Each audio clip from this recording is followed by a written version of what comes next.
Muito bom, 8ª temporada no ar. E nós estamos aqui hoje para te entregar o 2º episódio dessa temporada incrível, com coparticipação muito especial. De uma turma incrível. De uma turma incrível de psicologia.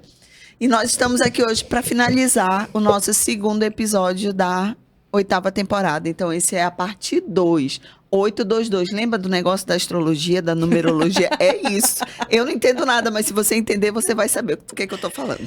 Aquela que não disse nada com coisa nenhuma. Então, eu aqui hoje, mais uma vez, na companhia da sócia, Luana Cunha, até porque eu sou a estagiária e ela é a psicóloga formada. Para iniciar, então tá tudo certo. Mais uma quinta-feira com o nosso Prosa Positiva, o podcast mais... sério, porém divertido. Mas por que isso? Porque a gente precisa dar leveza para a vida. Apesar desse tema ser muito relevante. Hoje, acadêmicos, amanhã, psicólogos. Já parou para pensar? Gente, até me arrepiei agora. E não é porque tá frio aqui no estúdio, não. Saiu correndo? É porque dá um frisson, né? Cada dia, a gente acabou de passar pelo período de provas do primeiro bimestre. Daqui a 1 mês e meio, menos de 2 meses, a gente já está seguindo para finalizar o semestre. E aí nós seremos finalistas. Então, aqui agora eu quero dar destaque, dizer muito obrigada pela colaboração dos nossos coparticipantes. Turma do 9º período da FAMectro, noturno do curso de psicologia, ó. Obrigada pela participação, pela colaboração e por ter enriquecido essa 8ª temporada, que realmente está incrível. E recebam com muito amor e carinho todas as respostas dadas. Mente e coração aberta, como eu sempre costumo dizer. Esses 2 episódios. Isso.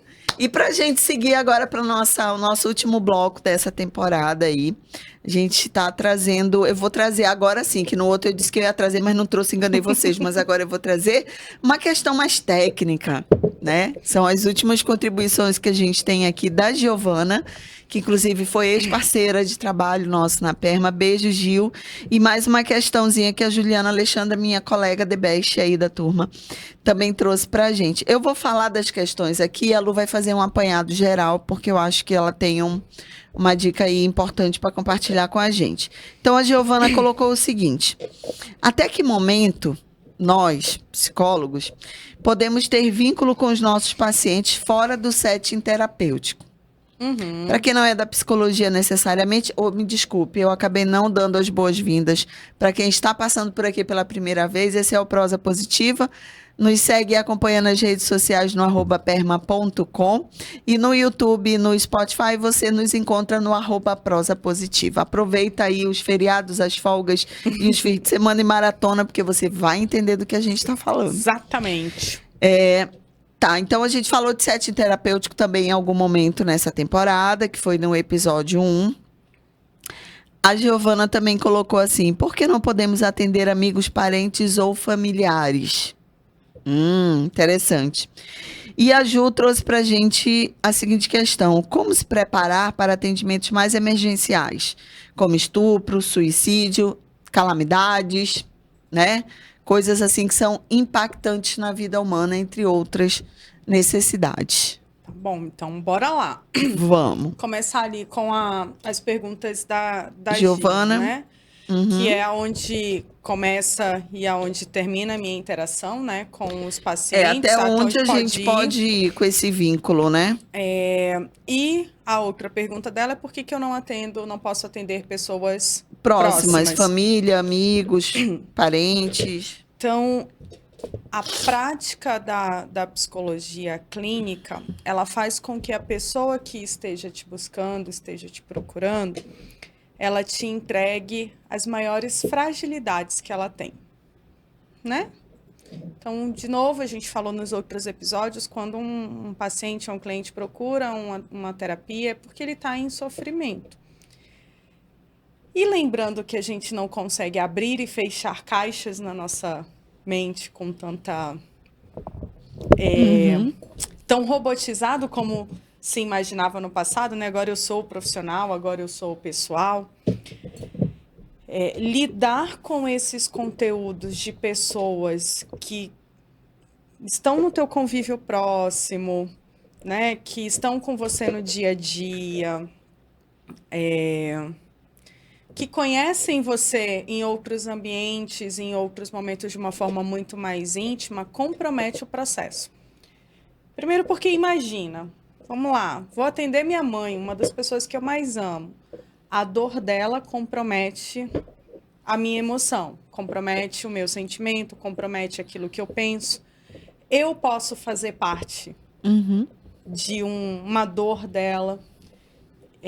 Alguém que eu amo muito pode fazer parte da dor dela e eu acabo estando envolvida naquele contexto, deixando de poder aplicar as técnicas do manejo, né, da minha abordagem e passando a fazer parte daquela dinâmica. E quando eu faço parte daquela dinâmica, eu acho que no segundo episódio da primeira temporada eu falei isso.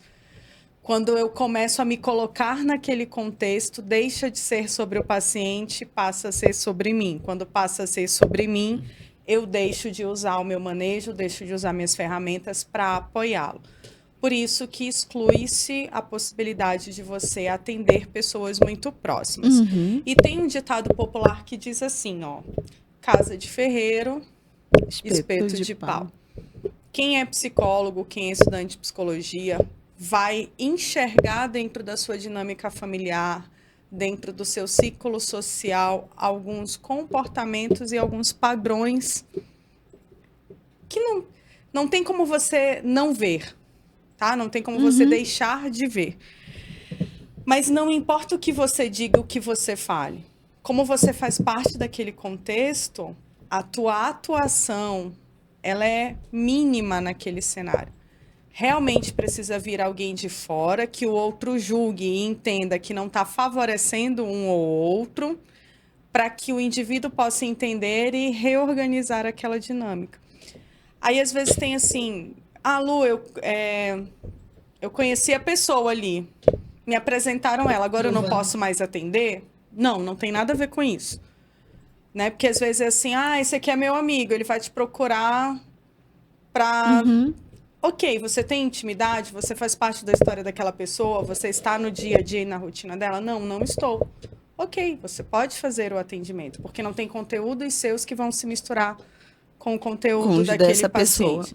Agora não, é alguém que é meu primo, eu vejo com frequência, o pai dele é meu tio, que é irmão da minha mãe, eu ouço a minha mãe falando sobre o meu tio, pronto. Quando você bota no set, quando você bota no contexto, você faz parte. Então, é por isso que a gente não pode, e o CRP, o Conselho Federal, ele não permite que a gente atenda pessoas muito próximas, porque o nosso conteúdo vai estar inserido ali. Então, eu não tenho mais esse controle, né? Com relação a até onde eu posso ir com os meus pacientes, acho que a gente volta, fora do set terapêutico, a gente volta para uma conversinha que a gente estava tendo lá no episódio anterior, né? Com as redes sociais, com a posição que a gente tem, os nossos pacientes, eles começam a enxergar a gente também como indivíduo. E algumas abordagens não reconhecem isso como sendo positivo ou favorável. Então, se a sua abordagem não reconhece e entende que esse modelo atrapalha o processo, ok, não funciona para você, né? Tem algumas abordagens que existe um distanciamento muito grande entre o psicólogo, entre o terapeuta e o paciente. Outras abordagens, isso não tem um impacto tão grande. Então, observe qual que é a sua abordagem nesse contexto.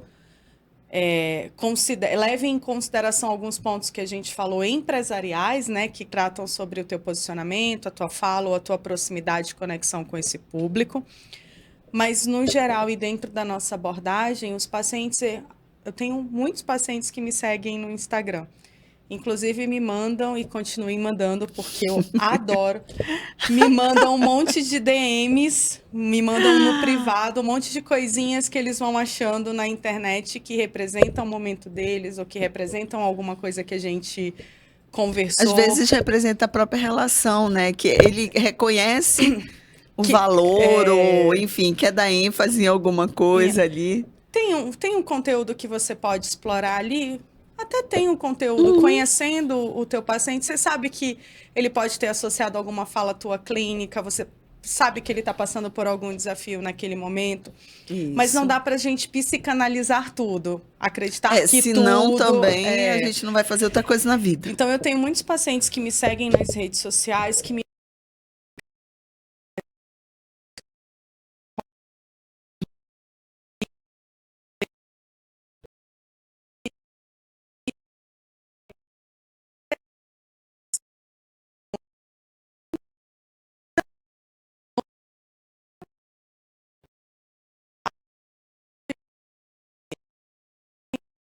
falar com ele, já me perguntaram isso uma vez, sabia?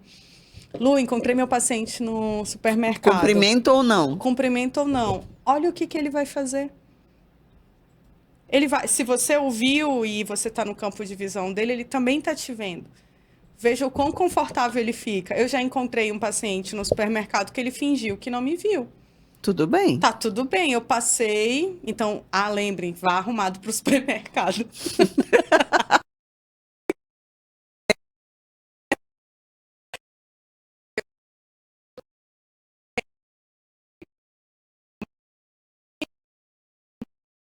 Como recentemente terça-feira, estava chegando no consultório, uma paciente adolescente minha estava no café do prédio tomando café. Ela me viu, levantou correndo, tia Lu, e veio e me abraçou. Ok, tudo bem, por que não? Posso abraçá-la, cumprimentá-la. É o modelo, ela veio até mim e a nossa relação e a nossa abordagem permite. O que eu não posso é interagir ao ponto de fazer parte dos conteúdos dela do dia a dia. Eu tenho que ter essa isonomia. Ela precisa me encontrar como me reconhecer em mim alguém que não está fazendo um juízo de valor ou tomando partido sobre algo. Eu estou ali na condição de profissional para atendê-la sem julgar ou sem... Esse é um baita desafio para nós que estamos em formação. Ou sem me associar com alguém. Isso. Principalmente para quem atende adolescente, porque você entrega o teu serviço, que o teu paciente é um adolescente, mas quem te paga é o pai e a mãe. Ok. E ele está desejando, querendo, Os pais. impondo, direcionando. Esperando. Ele tem uma expectativa X que é diferente da expectativa do paciente. Exatamente. Então, essa dinâmica aqui é uma dinâmica desafiadora. Até onde, né, vou sair para passar uma noite em algum lugar com a mãe dessa paciente trocando figurinha. Não faz nenhum sentido, porque eu acabo de perder a minha isonomia. Meu paciente vai me olhar e vai entender, olha, ela tem uma relação com a minha mãe. Ou seja... Então, ela pode estar entregando para ela algo que aquilo que deveria ela tá me ser só entre nós. Não é. É uma desconfiança, mas uma preocupação válida que ele pode ter. Então, você tem que ter uma isonomia. Agora, não vai poder me ver, não vai poder me cumprimentar, não vou poder parabenizá-lo por alguma conquista. Dentro da nossa abordagem, dentro da TCC, isso não é um viés impeditivo. De novo, algumas abordagens, essa proximidade, ela não é reconhecida como favorável para o processo. Ok. Eu tenho, acho que, só um exemplo aí bem interessante, Ana. Eu tenho tinha uma paciente, tá? Teve alta. Na verdade, teve alta, foi morar em outra cidade.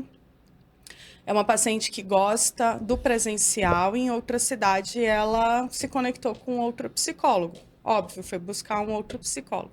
Recentemente, eu estive na cidade dela e como eu compartilho algumas coisas na internet, postei foto de um lugar, ela falou, não acredito que você está em Brasília. Eu falei, tô aqui, vamos tomar um café? E aí, vou ou não vou? Ela ainda é minha paciente? Não. Não. A gente encerrou o processo? Sim. Encerrou o processo. Vamos tomar um café? Vamos. Me buscou, a gente foi tomar um café. Óbvio que aí você precisa fazer a leitura do cenário do outro. Estávamos eu e ela, e eu tenho muitas informações sobre ela. Então, quando a gente senta, vem um super, hiper, mega power resumo, né? Um resumão, assim, desse tempo que a gente está longe. Sim. Inclusive porque a gente traçou algumas coisas que aconteceriam nesse novo cenário dela. Uhum. E aí eu percebi que ela tinha uma necessidade de me dizer, olha aqui, eu fiz, eu consegui, tá aqui, aquilo que eu te falei, eu fiz desse jeito. Naquele momento eu precisei decidir que postura eu ia entregar. Porque eu poderia virar a grande amiga e falar, menina, me conta mais.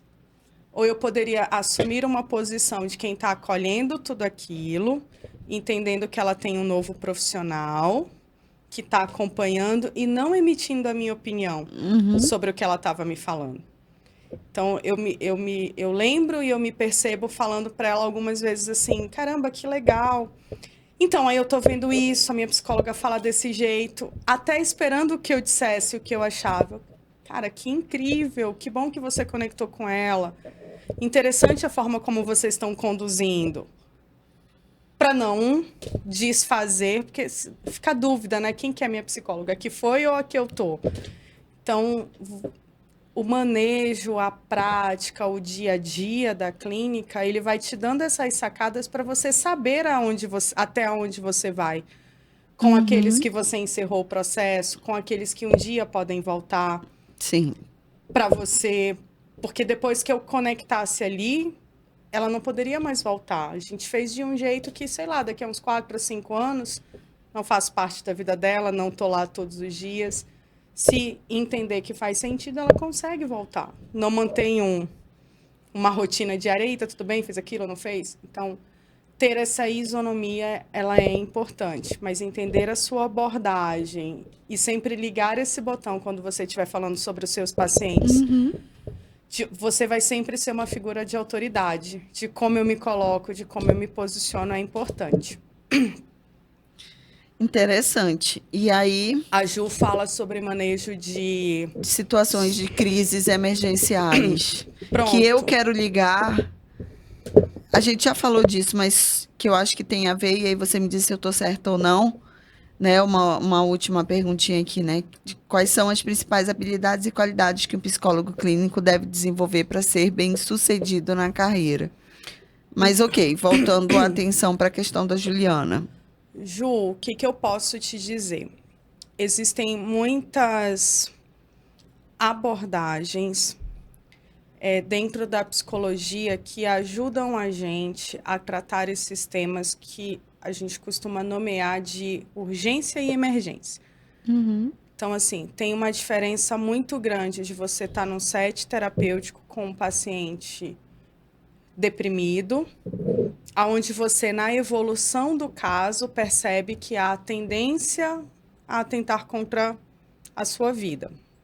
Isso não é urgência e emergência. Você está acompanhando a evolução e você está aplicando ferramenta, posicionando, informando, direcionando para a tratativa do atendimento. E existe o tentou. Chegou no teu consultório porque esse é o mote, estava lá e você precisa rapidamente atender aqui. Então, se a gente está falando de uma evolução, você vai usar o manejo da sua abordagem. Evolução, estou acompanhando isso aqui evoluindo. Estou enxergando que existem os pensamentos, existem as ideações, existem o planejamento. Então, você tem manejos e práticas, etapas que você precisa seguir. Aqui, você tem que ir para uma formação específica nisso. De cada tema. De cada tema. Como que eu trato isso dentro da minha abordagem? Se é uma evolução, você tem um passo a passo. Lu, não é uma evolução. O paciente chega, eu tenho que conter. É uma contenção, é urgência e emergência. Na pandemia, a Perma criou um projeto chamado Rede Positiva, que teve mais de 300 atendimentos, e imaginem que esses 300 atendimentos contavam de 5 a 6 sessões de 1 hora cada um. Então, foi um número bem grande de horas de atendimento que a gente fez, com profissionais psicólogos de todo o Brasil e de diferentes abordagens. Você se recorda? Sim. Nós tínhamos fenomenologia, todas as regiões do país, TCC, análise, 27 profissionais participando desse processo. Quando a gente vai atender esses estados de calamidade, assim, acidentes, pandemias, né, essas coisas pontuais, a gente usa uma abordagem que é a psicoterapia de atendimento breve, que ela não tem esse viés do evoluir, ela tem o viés do agir. Qual é o tema? É isso? Eu não vou ficar explorando A, B, C, D, eu vou aqui. Então, existe um manejo onde você avalia perdas e ganhos, o que a pessoa perde, o que ela ganha com aquilo, e você estrutura em 6 ou 7 sessões. E aí você é muito rápido, você não tem um acolhimento, você quer resolver um problema. Então, você recebe esse paciente, você sabe qual que é o tema, porque é a pandemia, é a tentativa, é o acidente, é a catástrofe. Você tem um tema específico e você tem de 3 a 4 sessões para entregar a ferramenta e fazer o manejo, e aí não é na sua abordagem. É na urgência e emergência. Quem trata urgência e emergência é terapia breve. Não é TCC, não é psicanálise, não é fenomenológica, não é existencial. É psicoterapia breve. Entrou, saiu. Ok. Quando você sai, se você... Terminei esse atendimento de urgência e emergência. É que nem você vai no hospital. Quando você vai no hospital, existe um protocolo para te tirar da urgência ou da emergência, certo? Cheguei lá com dor, aí eles seguem um protocolo. Você sai sem dor, mas você não sai curado ou com o problema resolvido. O que ele faz? Ele te encaminha para o especialista. Aí, beleza, sair da crise, você vai para um especialista. Aí você volta para a evolução do seu processo terapêutico. Ok. Aí, beleza, agora foi a pandemia, a gente tratou o luto, tirei da crise, agora tem outros desdobramentos. Vai para a sua abordagem e evolui esse paciente dentro da sua linha, do seu processo terapêutico. Então, para esses casos, se você quer tratar urgência e emergência, você tem que buscar uma formação em psicoterapia breve, que ela te dá começo, meio e fim daquele tema. E um espaço de tempo reduzido, curto. É urgência e emergência, você tem que resolver naquele momento. Agora, eu quero tratar o tema evoluindo dentro do meu processo, dentro da minha abordagem terapêutica. Então, você vai estudar sobre isso dentro da sua abordagem terapêutica, porque ele vai te dar a evolução do paciente. Olha, identifiquei o pensamento, vi as ideações, que ferramenta eu vou usar, para onde eu vou ir, o que eu vou fazer. Então, essa é a diferença. Sempre busca a formação específica com relação àquilo. E eu acho que para fechar, tanto a pergunta da Gi quanto a da Juliana, investe em supervisão.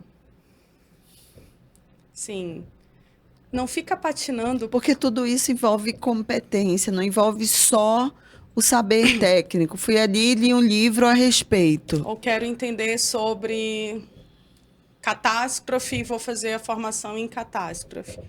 Se você imagina que você vai pagar 12 mil reais numa formação. Você dilui isso em encontros mensais de uma supervisão técnica, que tem um investimento muito menor. Ali você vai ter um direcionamento mais claro sobre o que fazer dentro da tua abordagem, porque, por favor, busque uma supervisão dentro da sua abordagem. Senão o negócio vai ficar mais enrolado ainda. Não faz muito sentido. E aquele profissional, ele vai inclusive te dizer, porque se ele tem a experiência, ele sabe aonde você vai encontrar aquela formação específica, que é de qualidade, que tem bons profissionais, que ele reconhece como sendo positiva. E quando você for fazer o investimento, você faz esse investimento certeiro. Inclusive, existem psicólogos, e dentro da nossa estrutura da PERMA, a gente tem esse modelo. Hoje, um dos meus vieses de atendimento é atendimento de psicólogo para supervisão clínica. Inclusive, a gente vai entregar agora, né, a nossa primeira supervisão clínica, onde a gente abriu para alguns alunos, alguns acadêmicos, para virem conhecer sobre prontuários, né? Prontuário que você vê na... Que parêntese, você...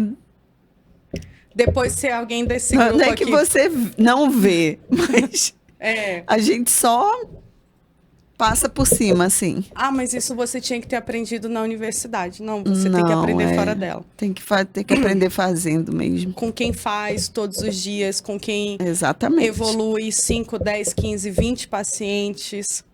Como é que faz isso? Hoje você tem 1 no estágio, você tem 2 no estágio. Quando você tiver um volume, como é que você vai fazer? Como é que isso funciona? Quais são as regras? Então, hoje, até dentro, fica o convite para quem quiser conhecer, para quem quiser saber um pouco mais sobre isso. Mas dentro da Perma, a gente tem esse produto de supervisão clínica, né, para recém-formados, para psicólogos, para quem, como eu, lá no passado, não tinha nem paciente, mas queria ouvir, queria entender, queria saber como fazer o manejo quando chegasse a minha hora de estar ali naquele campo de atuação. A gente tem a supervisão individual, a gente tem, se a gente tiver um grupo, a gente consegue fazer a supervisão em grupo, que é esse primeiro viés que a gente está fazendo.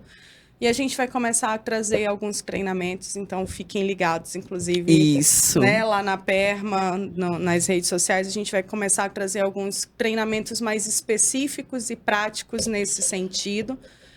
Alguns que todas as abordagens, como o do prontuário, podem experimentar, e, óbvio, aqueles que estão dentro da abordagem que é a nossa entrega para o mundo, que é a TCC.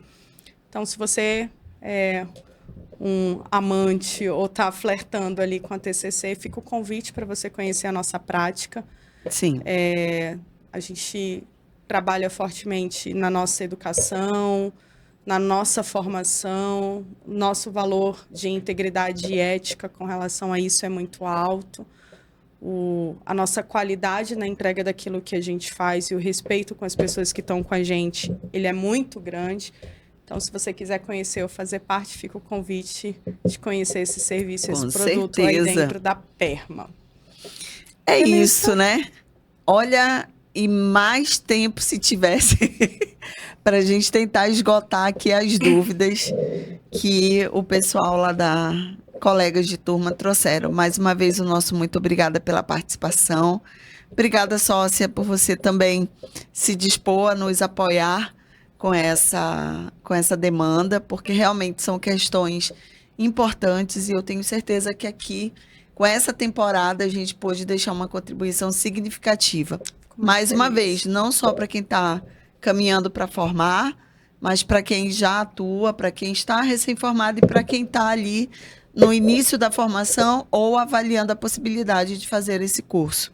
Então, serve para todo mundo. E, mais uma vez, eu fico com a sensação, tenho a certeza, na verdade, não é a sensação, a certeza de que o Prosa Positiva realmente faz uma entrega diferenciada nesse sentido. Muito obrigada a todo mundo que mandou as perguntas, obrigada para quem está ouvindo, que não mandou a pergunta, mas que se reconhece. E desejo fortemente que vocês assistam e consumam Prosa, que vocês nos acompanhem nas redes sociais. Compartilhem, indiquem. Para quem está saindo aí da universidade, para quem está iniciando como psicólogo, muito bem-vindos a esse mundo. É um lugar e um espaço extraordinário, repleto de oportunidades para todo mundo. Quanto mais perto, quanto mais junto, quanto mais próximos a gente estiver, melhor para a nossa profissão e muito melhor para o mundo. Porque a gente pode contribuir para que as pessoas tenham uma vida de mais qualidade, para que as pessoas sejam protagonistas, para que as pessoas se reconheçam o seu bem-estar, para que as pessoas se libertem das amarras que aprisionam até aqui.